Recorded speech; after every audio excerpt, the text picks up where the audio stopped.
രണ്ട് സൂപ്പർ ഓവറുകൾ കണ്ട ആദ്യ അന്താരാഷ്ട്ര ട്വൻ്റി മത്സരത്തിൽ ഇന്ത്യക്ക് ആവേശകരമായ വിജയം.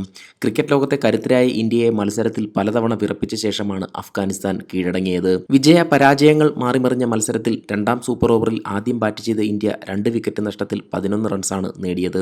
12 റൺസ് വിജയലക്ഷ്യവുമായി ഇറങ്ങിയ അഫ്ഗാനിസ്ഥാന് 1 റൺസ് നേടുന്നതിനിടെ 2 വിക്കറ്റുകൾ നഷ്ടമായി.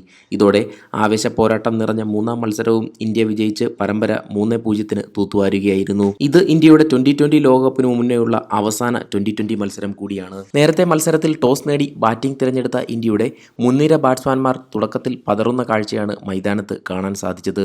സ്കോർ 18 റൺസിൽ എത്തിയപ്പോൾ 4 റൺസ് എടുത്ത യശസ്വി ജയ്സ്വാൾ മടങ്ങി. തൊട്ടു പിന്നാലെ നേരിട്ട ആദ്യ പന്തിൽ തന്നെ വിരാട് കോഹ്ലിയും പുറത്തായി. പിന്നാലെ 6 പന്തിൽ നിന്ന് 1 റൺസ് മാത്രം നേടിയ കഴിഞ്ഞ മത്സരങ്ങളിലെ ഇന്ത്യയുടെ വിജയശില്പി ശിവം ദുബെ പുറത്തായി. ഇന്ത്യൻ ക്രിക്കറ്റ് പ്രേമികളുടെ പ്രതീക്ഷകളും നെഞ്ചിലേറ്റി എത്തിയ മലയാളി സൂപ്പർ താരം സഞ്ജു സാംസൺ നേരിട്ട ആദ്യ പന്തിൽ തന്നെ തന്റെ വിക്കറ്റ് വലിച്ചെറിഞ്ഞ് അവസരം തുലച്ചത് ഹൃദയഭേദകമായ കാഴ്ചയായി മാറി.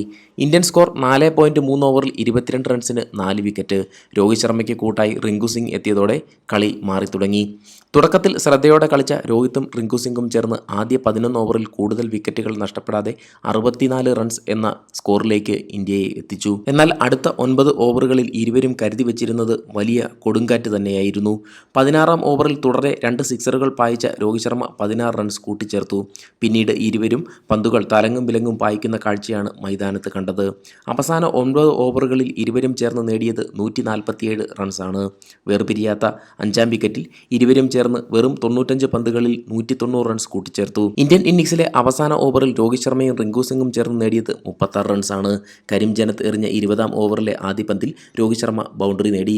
തൊട്ടടുത്ത പന്തിൽ നോ ബോൾ എറിഞ്ഞ കരീമിനെ രോഹിത് സിക്സർ പറത്തി. ഫ്രീ ഹിറ്റായി ലഭിച്ച പന്തിൽ ഹിറ്റ്മാൻ വീണ്ടും സിക്സർ പറത്തിയതോടെ ഇന്ത്യക്ക് വെറും 2 പന്തിൽ 17 റൺസുകൾ നേടാൻ സാധിച്ചു. തൊട്ടടുത്ത പന്തിൽ സിംഗിൾ നേടിക്കൊണ്ട് രോഹിത് ശർമ്മ സ്ട്രൈക്ക് റിങ്കുവിന് കൈമാറുകയായിരുന്നു. അവസാന 3 പന്തുകളും റിങ്കു സിംഗ് തുടരെ സിക്സർ പായിച്ചതോടെ 20-ാം ഓവറിൽ ഇന്ത്യക്ക് 36 റൺസ് അടിച്ചു കൂട്ടാൻ സാധിച്ചു. മറുപടി ബാറ്റിംഗിനിറങ്ങിയ അഫ്ഗാനിസ്ഥാൻ നിശ്ചിത ഓവറിൽ 212 റൺസ് അടിച്ച് മത്സരം സമനിലയിൽ തളച്ചു. റഹ്മാൻ ഗുർബാസ് 50-ഉം ഇബ്രാഹിം സദ്രാൻ 50-ഉം ഗുൽബാദിൻ നായിബ് 55 എന്നിവരാണ് അഫ്ഗാൻ നിരയിൽ അർദ്ധ സെഞ്ചുറി നേടിയ താരങ്ങൾ. മുഹമ്മദ് നബി 34 റൺസ് നേടി അഫ്ഗാനിസ്ഥാന് വേണ്ടി അവസാന ഓവറുകളിൽ ആഞ്ഞടിച്ചു.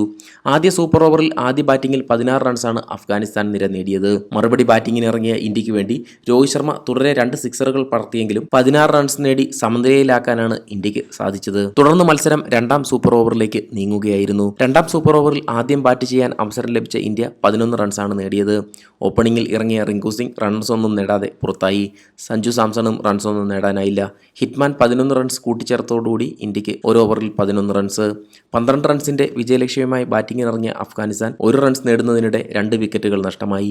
ഇതോടെ 10 റൺസിന് ഇന്ത്യ മത്സരവും പരമ്പരയും സ്വന്തമാക്കുകയായിരുന്നു. മത്സരത്തിൽ 121 റൺസ് നേടി പുറത്താകാതെ നിന്ന രോഹിത് ശർമ്മ തന്റെ കരിയറിലെ 5-ാം 2020 അന്താരാഷ്ട്ര സെഞ്ചുറിയാണ് പൂർത്തിയാക്കിയത്. അന്താരാഷ്ട്ര 2020 ക്രിക്കറ്റിൽ 5 സെഞ്ചുറികൾ നേടുന്ന ആദ്യ താരമെന്ന റെക്കോർഡും രോഹിത് ശർമ്മ ഇതോടുകൂടി സ്വന്തമാക്കി. ക്രിക്കറ്റ് ലോകത്തെ കൂടുതൽ വാർത്തകൾക്കും വിശേഷങ്ങൾക്കുമായി ഈ ചാനൽ സബ്സ്ക്രൈബ് ചെയ്യുക.